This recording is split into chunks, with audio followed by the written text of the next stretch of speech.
ভাই আপনারা কি ছোট গান ভাই বুঝলো আমার বারবার আমার কি করে প্রেমের সামনে যাবে ভরা দে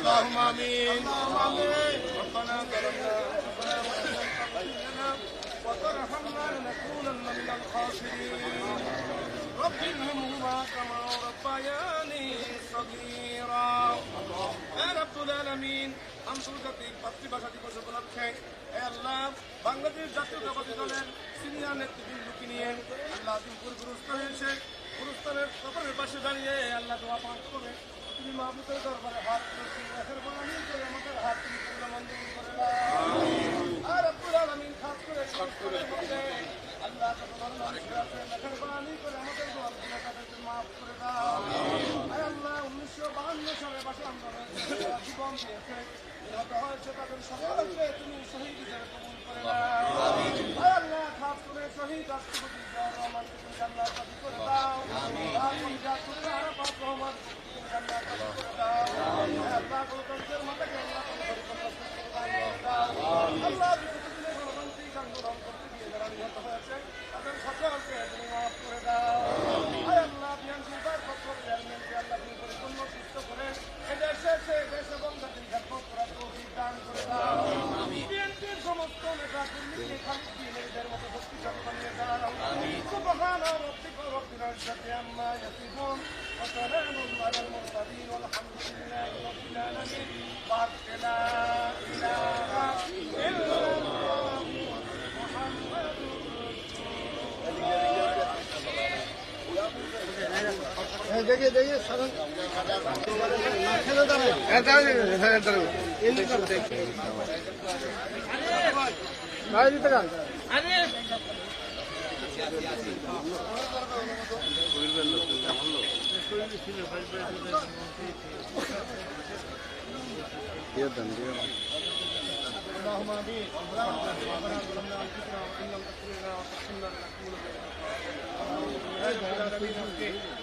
আন্দোলনে যারা নিহত হয়েছে তাদের বিশেষ করে কবর জিয়ারতে দোয়া করে আমরা বিএনপি নেতৃবৃন্দকে তোমার দরবারে হাত করেছি মেহেরবানি করে আমাদের হাত থেকে কবুল মঞ্জুর আল্লাহ এই দেশের জন্য ভাষার জন্য তারা জীবন দিয়েছে তাদেরকে প্রত্যেকে শহীদ হিসেবে কবুল করে আল্লাহ গণতান্ত্রিক সামনে যে সমস্ত গণতান্ত্রিক আন্দোলনের যে সমস্ত পথগুলো বাধা আছে আল্লাহ সমস্ত বাধাকে বুঝিয়ে দিয়ে আল্লাহ কাছে গণতন্ত্র প্রতিষ্ঠা করার তুমি তৌফিক দান করে দাও।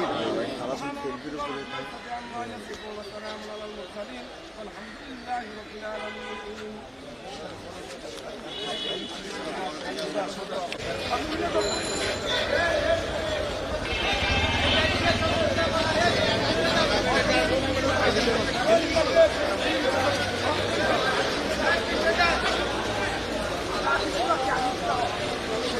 ভাই আসসালামু আলাইকুম।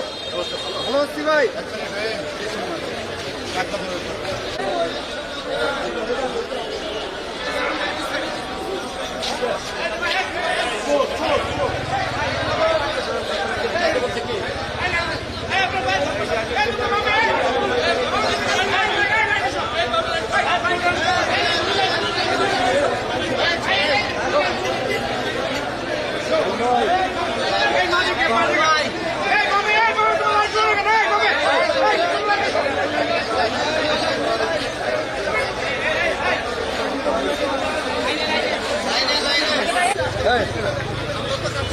আসা ভাই আসা আসা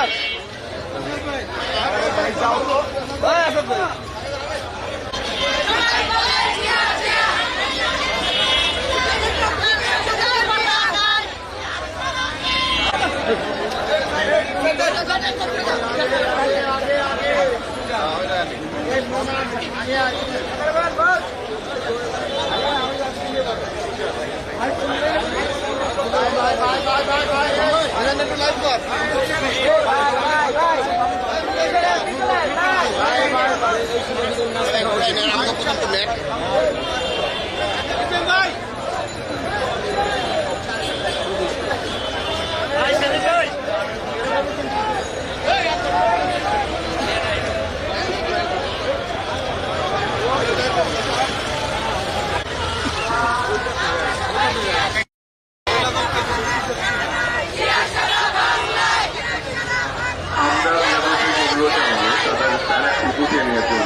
অনুরোধ জানাচ্ছি তাদের ব্যানারটি গুছিয়ে নেওয়ার জন্য। কর্মকর্তা ও কর্মচারীবৃন্দ শ্রদ্ধা নিবেদন করছে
for chemical measurement.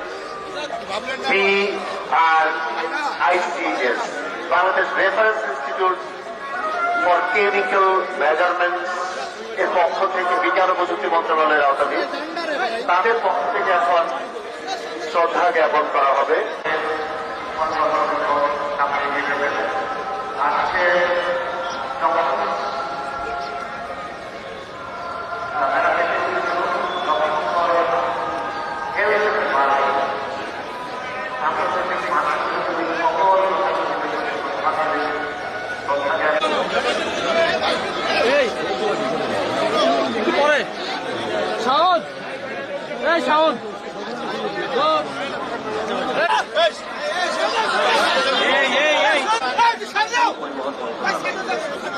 আপনাদের ধন্যবাদ।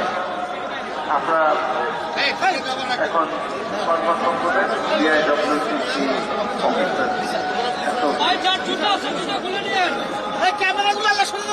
এই স্লোগানকে ধারণ করে বাংলাদেশ জাতীয়তাবাদী দল দলের সংগ্রামী ক্রীড়া যুগ্ম মহাসচিব যারা অ্যাডভোকেট রুল কমিটির আমাদের নেতৃত্বে দলের বিভিন্ন পর্যায়ের নেতাকর্মীরা এই মুহূর্তে শহীদ মিনারের বেদি বলে উৎকৃষ্ট অববর্তনের মধ্য দিয়ে অন্তর ভাষা আন্দোলনের শহীদদের প্রতি দলীয় শ্রদ্ধা নিবেদন করছেন।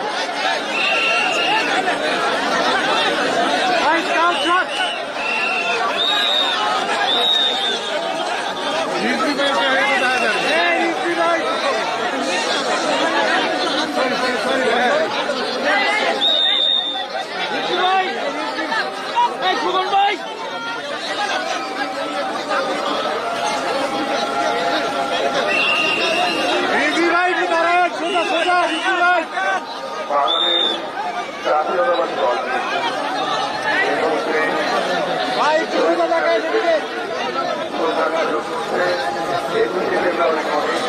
মাথা নত না করা স্লোগানে উপস্থিত রয়েছেন রুল কমিটি সিনিয়র যুগ্ম মহাসচিব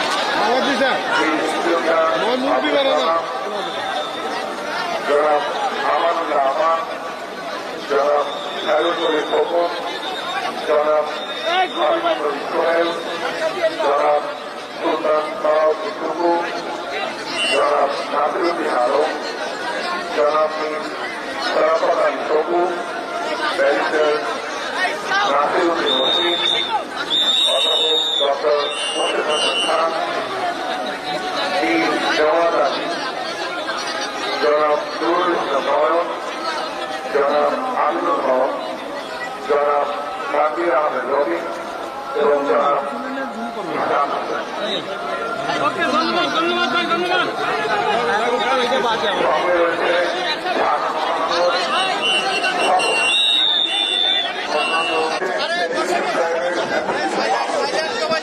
সুপ্রিয় সাংবাদিক ভাই বোনেরা, আপনারা জানেন আজ 21শে ফেব্রুয়ারি আন্তর্জাতিক ভাষা দিবস, শহীদ দিবস।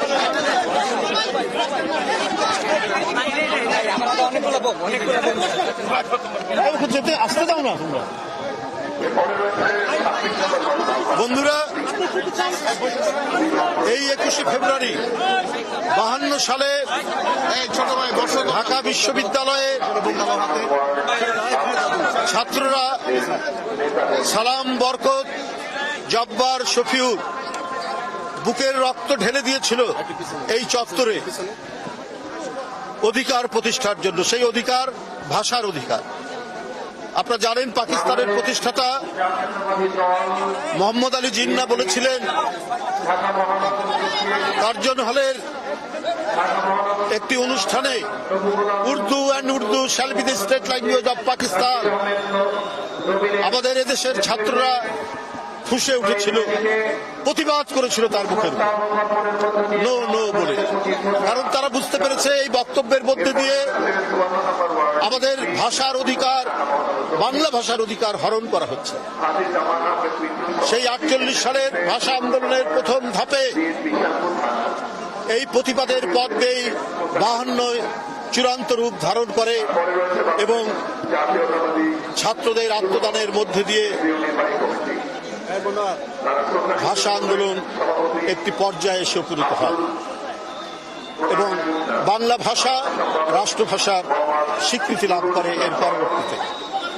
বন্ধুরা আমার, তাই 52 21শে ফেব্রুয়ারি সকল সময়ে, সকল যুগে অত্যাচারীর বিরুদ্ধে, উৎপীড়নের বিরুদ্ধে এদেশবাসীকে এবং বিশ্ববাসীকে প্রেরণা জুগিয়েছে কি করে অধিকার প্রতিষ্ঠিত করতে হয়, কি করে ভাষার অধিকার এবং মানুষের সকল অধিকার প্রতিষ্ঠিত করতে হয়।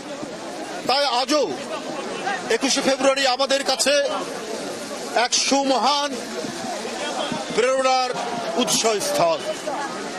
এদেশবাসী 21শে ফেব্রুয়ারিকে যেমন একদিকে দুঃখের দিন মনে করে, অন্যদিকে প্রেরণা এবং গৌরবের দিন মনে করে, কারণ এটি আমাদের গৌরবের পতাকা তুলেছে এবং 52 21শে ফেব্রুয়ারির এই আন্দোলনের সোপান বেয়ে এই দেশে ছাত্র আন্দোলন, স্বাধিকার আন্দোলন, স্বাধীনতা সংগ্রাম এবং মুক্তিযুদ্ধ চূড়ান্ত পরিণতি লাভ করে আমরা জাতীয় স্বাধীনতা অর্জন করেছি। আমি তাই বলেছি, যুগে যুগে 21শে ফেব্রুয়ারি আমাদেরকে প্রেরণা দিয়েছে, আমাদেরকে উদ্বুদ্ধ করেছে, আমাদেরকে ফ্যাসিবাদের বিরুদ্ধে লড়াইয়ে রাস্তায় দাঁড়াতে সাহস জুগিয়েছে। আমরা এই পথ ধরেই 90-এর অর্জন আমরা তৈরি করেছি। এরশাদের মতো একজন ঘৃণ্য স্বৈর শাসকের পতন ঘটানো হয়েছে এবং এরই পথ ধরেই এক ভয়ঙ্কর ফ্যাসিস্ট শেখ হাসিনা, যে 17 বছর জনগণের কাঁধের উপর ভয়ঙ্কর অত্যাচার করে তিনি রাষ্ট্র ক্ষমতা দখল করেছিলেন, সেই রক্ত পিপাসু আওয়ামী ফ্যাসিবাদের জননী শেখ হাসিনা পালিয়ে যেতে বাধ্য হয় 2024 সালের 5ই আগস্ট। সুতরাং এগুলো সবকিছুতেই 21শে ফেব্রুয়ারি আমাদেরকে প্রেরণা জুগিয়েছে, আমাদেরকে উদ্বুদ্ধ করেছে, আমাদেরকে সংগ্রামের মধ্যে সামিল করেছে। তাই 21শে ফেব্রুয়ারির চেতনা অম্লান চেতনা, এই চেতনা কোনোদিন ম্লান হবে না। যদি কখনো আবারও কোনো ফ্যাসিজমের উত্থান ঘটে, কোনো ধরনের ডিক্টেটরের উত্থান ঘটে, 21শে ফেব্রুয়ারি আমাদের এদেশের দামাল ছেলেদেরকে, এদেশের জনগণকে আবারও রাজপথে লড়াই নামতে উদ্বুদ্ধ করবে। সুতরাং আমরা মনে করি যে 52-র 21শে ফেব্রুয়ারি যুগ যুগ ধরে আমাদের কাছে এক ধরনের এমন একটি চেতনা, এমন একটি বৈপ্লবিক আদর্শ আমাদেরকে উদ্বুদ্ধ করে, যেটাকে কখনোই আপনার ধ্বংস করা যায় না, যেটিকে কখনোই ম্লান করা যায় না। আপনারা জানেন এর যে আবেদন, এই আন্দোলনের আবেদন আজকে বিশ্ববাসীকেও নাড়া দিয়েছে। ভাষার জন্য একটা জাতি এইভাবে জীবন দিতে পারে, এটা গোটা বিশ্ববাসী এটিতে উদ্বুদ্ধ হয়ে আজকে 21শে ফেব্রুয়ারিকে আন্তর্জাতিক মাতৃভাষা দিবস হিসেবে ঘোষণা করেছে। সুতরাং 21শে ফেব্রুয়ারি যুগ যুগ ধরে 21শে ফেব্রুয়ারি আগামী অনাদিকাল পর্যন্ত, যতদিন পৃথিবী, মানুষ এবং আমাদের সমাজ সংসার থাকবে, ততদিন 21শে ফেব্রুয়ারি আমাদেরকে সাহস দিবে, আমাদেরকে লড়াই করতে উদ্বুদ্ধ করবে। বন্ধুরা আমার, এই হলো আমার লড়াই। তো আমাদের শুধুমাত্র রাস্তাঘাটে লড়াই করা না, লড়াই করা হচ্ছে আমাদেরকে গণতান্ত্রিক যে ব্যবস্থা, সেই ব্যবস্থার জন্য আমাদেরকে লড়াই করতে হবে। আমরা যাতে আইনের শাসন নিশ্চিত করতে পারি, আমরা যাতে মানবিক সাম্য নিশ্চিত করতে পারি, আমরা যাতে ন্যায় বিচার নিশ্চিত করতে পারি, আমরা যদি সুবৃহৎ গণতন্ত্রের কথা বলি, আমরা যদি গণতন্ত্রের বিরাট প্রসার আমরা দেখতে চাই, তাহলে এই শর্তগুলি আমাদের পূরণ করতে হবে। এই শর্তগুলিকে আমাদেরকে নিশ্চিত করতে হবে যে আমরা শুধুমাত্র অবাধ সুষ্ঠু নির্বাচন শুধু নয়, এটা করতে হবে।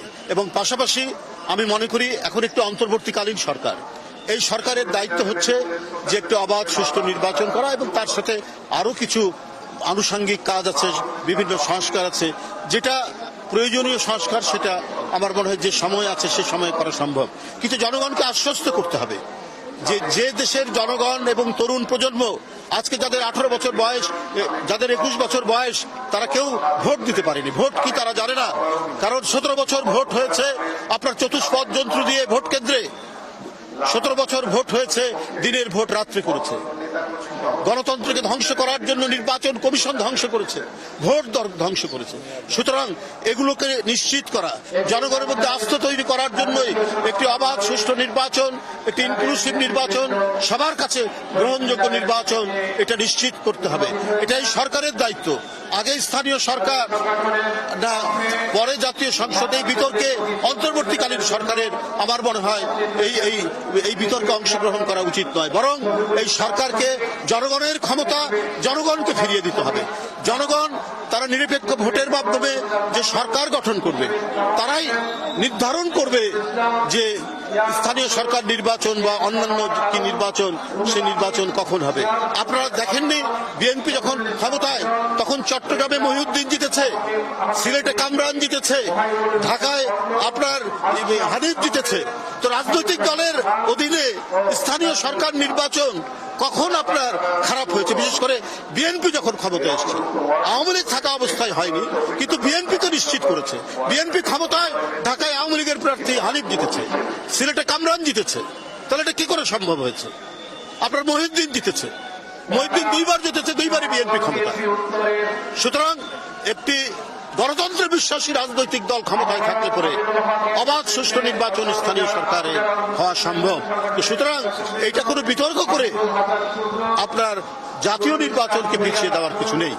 এই হলো আমার কথা। এর সাথে আমি একটা, আপনাদের যখন পেয়ে চাই দাঁড়ান, আমি বলে নেই, কেউ কেউ আমাদের কিছু কিছু নেতা বা কেউ কেউ ফেসবুকে বিভিন্ন জায়গায় বক্তৃতায় বলছেন যে আগামী নির্বাচনে বিএনপি ক্ষমতায় আসলে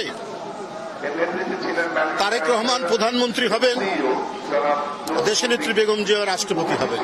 এইটা তার ব্যক্তিগত অভিমত হতে পারে, কিন্তু এইটা আমাদের দলের অবস্থান নয়। এটা আপনাদেরকে সুস্পষ্টভাবে জানিয়ে দিলাম। ধন্যবাদ।